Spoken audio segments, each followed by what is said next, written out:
Shalom, salam sejahtera, senang jumpa lagi dengan saya dalam renungan hari ini. Mari kita berdoa sebelum membaca firman Tuhan. Kami mengucap syukur setiap kali ada kesempatan bagi kami membaca serta merenungkan firman-Mu. Kami mohon pimpinan Allah Roh Kudus sehingga kami dapat memahami firman-Mu dengan benar. Dalam nama Yesus kami berdoa. Amin. Mazmur 13 ayat yang ke-6. Tetapi aku, kepada kasih setiamu aku percaya.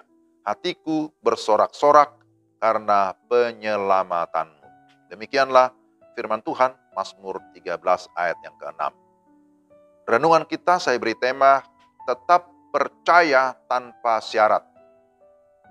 Saudara-saudara, kita harus menyadari bahwa salah satu cara licik yang iblis lakukan untuk melemahkan orang percaya adalah menebarkan pengaruhnya kepada manusia melalui pikiran-pikiran yang negatif.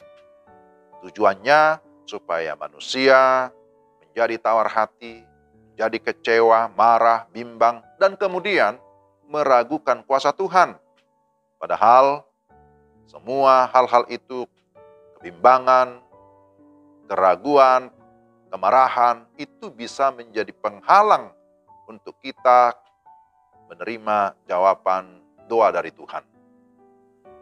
Saat tak mendapatkan jawaban dari Tuhan, ada orang yang akhirnya ogah atau malas untuk berdoa, tidak lagi bergairah untuk berdoa.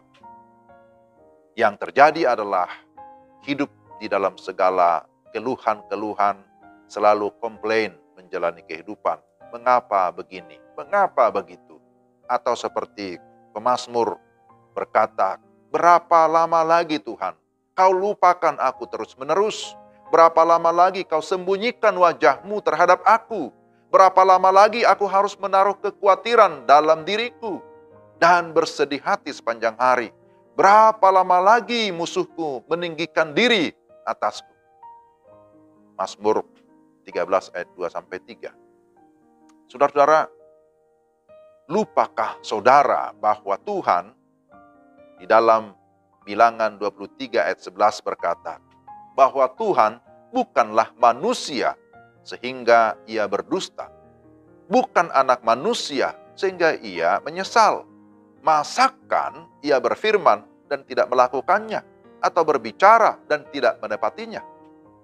Saudara-saudara, Tuhan tidak pernah lupa, apalagi menutup mata atau menutup telinganya terhadap segala sesuatu apapun yang dialami oleh umatnya. Terhadap hal-hal yang kecil sekalipun atau hal yang sederhana sekalipun, Tuhan begitu peduli. Di dalam Lukas 12 ayat 7 dikatakan, bahkan rambut kepalamu pun terhitung semuanya. Karena itu jangan takut, karena kamu lebih berharga daripada banyak burung pipit. Yang sering kali terjadi, begitu menghadapi masalah dan kesulitan, kita langsung lupa dengan janji firman Tuhan. Kita begitu mudahnya berpaling dari Tuhan, meragukan kuasanya, dan langsung mencari pertolongan dari pihak lain. Adalah tidak mudah, saudara-saudara, menemukan orang yang tetap percaya kepada Tuhan ketika sedang berada dalam situasi yang sulit. Daud selalu menguatkan hatinya untuk percaya kepada Tuhan di segala keadaan. Ketika Ziklag terbakar, ini bisa kita lihat ya di dalam 1 Samuel pasal 30. Ketika Ziklag terbakar dan berada dalam situasi terjepit, Daud tetap menguatkan kepercayaannya kepada Tuhan. Itu baru salah satu contoh kasus. Kita lihat itu dalam 1 Samuel 30 ayat yang ke-6. Dalam hubungan kita dengan Tuhan, Dia menghendaki agar kita percaya sepenuhnya kepada Dia. Percaya tanpa syarat. Hidup kita ini adalah hidup karena percaya, bukan karena melihat. Sebagaimana yang Paulus katakan di dalam Korintus, ya 2 Korintus 5 ayat yang ke-7. Hidup kita ini adalah hidup karena percaya. Kita percaya karena kita tahu bahwa Allah kita adalah Allah yang maha kuasa, adalah Allah yang maha kasih, adalah Allah yang tetap peduli kepada kita umatnya. Saudara, percaya kepada Tuhan tanpa syarat berarti kita tidak bimbang, tetap di dalam ketekunan menanti-nantikan pertolongan Tuhan. Percaya tanpa syarat berarti kita tidak berpaling kepada yang lain, apapun keadaan kita. Kiranya Tuhan menolong kita supaya kita sungguh-sungguh semakin mempercayakan hidup kita kepada Tuhan. Kita sungguh-sungguh menyerahkan hidup kita, bergantung sepenuhnya hanya kepada Dia. Karena segala sesuatu yang ada dalam dunia ini tidak bisa kita jadikan sebagai tempat bergantung, tidak bisa kita andalkan.